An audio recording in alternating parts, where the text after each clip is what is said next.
saw a bit of an argument today on the X, and formerly known as Twitter, about the former halfback of the competition. Daly Cherry Evans got a few votes. Nico Hines, is very high up in the Dally M's. I don't know if I 100% agree with that, despite loving the great man himself. Can I throw a name at you? Isaiya Katoa Isaiya Katoa. I think he's is the the former halfback of the form competition. halfback of the competition, yeah. Yeah, I don't think he gets anywhere near the love. Last year he was made a scapegoat. Very young, very raw, very talented young kid. Came from the Penrith system and they just churn out good footballers. Unfortunately, Puru looks like he skipped the ability of the rest of them. But again, another argument for another day. Katoa, though, went up to Darwin with the team on his back. Cody Nikorima is a pretty handy 5'8". I don't rate him as a halfback. I rate him as a 5'8". He's a good complementary piece. Katoa's, 20, 21? He's playing like he's got 100 games under his belt. He was man of the match by a mile the other night. That's not the first game I put man of the match honours on him either. I think if you're picking a form team in the competition, of course he won't play rep football this year. He's just too young. You'd be hard pressed to go past young Katoa. Yeah, he's just turned 20. That second half performance that he put in against Parramatta was just insane. Like, I've never seen a halfback.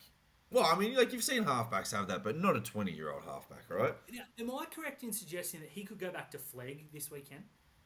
You are correct in suggesting that he could play flag this year and next year. That is insane. This kid... Now, Wayne Bennett picked him and Sean O'Sullivan to be his halves, and of course they put Milford there for who knows what reason. Katoa, they'll build the club around Katoa. And even Hammer, obviously. But Katoa is the piece. Now, I know they extended him recently and upgraded his contract. And I'll tell you what, I bet you Dolphins fans are glad they did.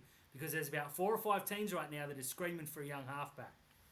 They've got him until 2028. And I think that is a great deal for him and a great deal for the Dolphins being an expansion club, that they haven't just found this rookie, turned him into a great player and lost him.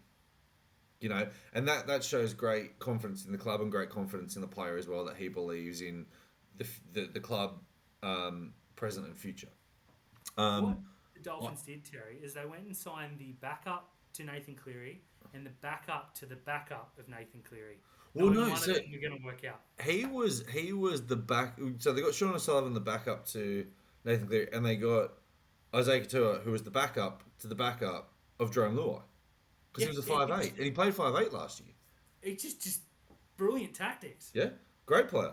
Great, and but it hasn't worked anywhere else. It hasn't worked for us in Peru. Hasn't worked for Cogger in Newcastle. Yeah. Yeah, I mean, like, not many people can turn around and say that they knew who Isaiya Katoa was until that Jersey Flegg Grand Final, where he literally put them on the back and kicked the field goal and won the game against Newcastle, right?